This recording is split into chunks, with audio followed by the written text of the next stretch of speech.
Hey guys, Dragon Empress here. Flect Turn is one of the worst MHA movie villains I've ever seen. What would make him better? How about take away his quirk? Okay, hear me out and let me explain. Destroying quirks all over the world isn't a bad idea for a My Hero Academia villain. But the thing is that a quirk-hating villain was done before and much better. Through Overhaul. Heck, if it weren't for that trigger drug Overhaul created, Flect Turn wouldn't even have this plan grow into fruition at all.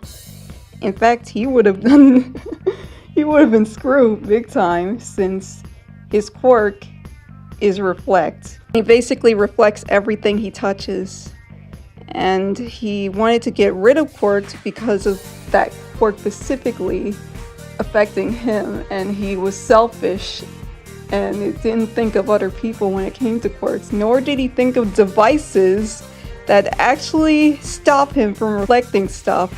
Because he could invent all this, even a trigger bomb off of Overhaul's drug, but he cannot invent a shield thing or something that stops him from reflecting stuff, or at least an attachment like a wire attachment that stops him from reflecting it, or even a suit.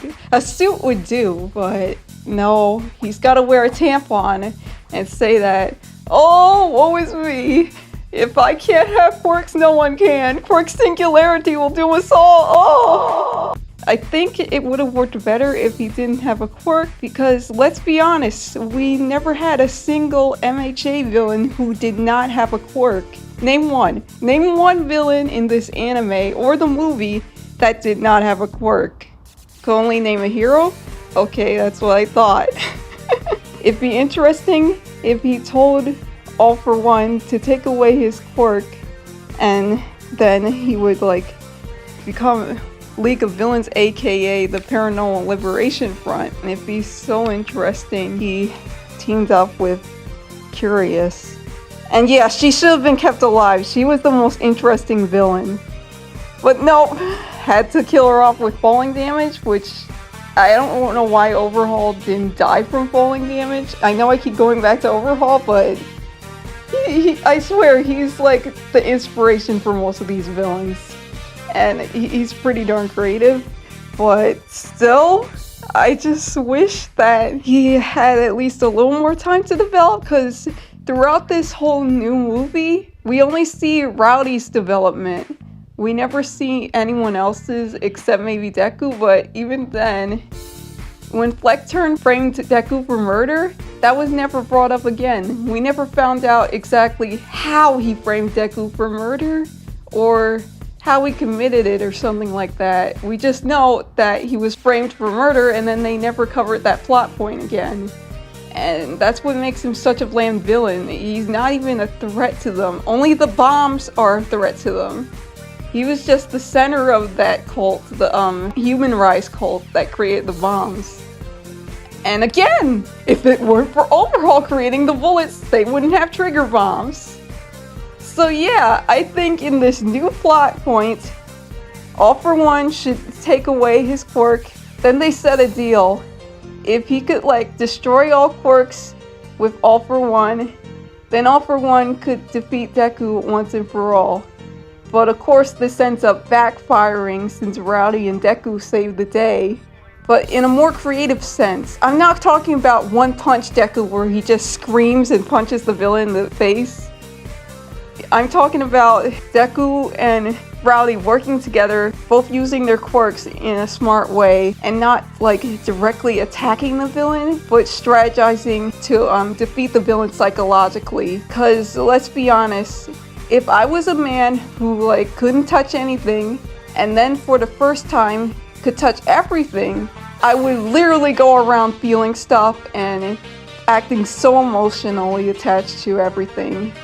And that kind of person would be so easy to manipulate, but at the same time, he would be a threat since his mind is out of whack. But he'd be more insane if he has quirk taken away. And not only that, but he has different inventions, right? And different workers that have quirks, utilize them to the fullest in the movie. And I know Shoto, Deku, and Todoroki got to fight, but what about the rest of them? We saw people around the world fighting. We saw Fat Gum, we saw that Japanese hero, we saw that Egyptian hero who was flat. I want to know more about them and how they fought the villains around the world. I mean, villains were sent around the world to protect these trigger bombs. How did that go? This movie is called World Heroes Mission after all, so it would be better if Flect Turn actually did work with those guys at a unit instead of sitting there on his couch thinking no one could touch me. Can't touch this. But it'd be so fascinating if he actually worked as a unit with this cult instead of giving them orders from the shadows. Because we've seen Wolfram do this before. Only like after that, he was physically with them. And he even commanded Sword Kill to do stuff. There's a reason why I made the gang a whole family, because they actually felt like a unit. Feels like a sort of big unit boss guy instead of just separate from the side villains. Flect Turn would be better off without a quirk, working with other villains, like bouncing off of Curious or bouncing off of the twins, like the twins are his adoptive sons or something. And I think it would be better off if All For One would be the true boss. Flect Turn's the sub-boss, and All For One would be the true boss. Because let's be honest, we never had any threatening stuff for All For One ever since Season 1 passed and All Might defeated him. We never had any threats like that. He just stands there in jail. Wait, no, not even standing there. He's tied up in a straitjacket. He's like, my plan is great. Just sitting there in jail with that smile, eyelessness. So funny. But yeah, I think taking away the quirk and actually making his subordinates work as a unit like a family to him would be way more interesting instead of spending so much time with Rowdy and Deku in the road trip. And I like Rowdy as a character, don't get me wrong, but a good movie villain could be fleshed out in just a few seconds. 9 worked very well with his colleagues and they felt like a family to him, and they got worried every time he got hurt from his condition, his quirk condition. Because every time he used this quirk, it damaged his body more. And I think a villain without a quirk is much more threatening since it's more unpredictable, it's more interesting, they don't know what he's gonna do next, and they don't know how he's gonna manipulate people next. But that's just my opinion. Thanks for watching. I have an Instagram called FortStar84 if you want to visit that, and a Wattpad too called Evie the Tigress. Like, comment, and subscribe. Bye bye.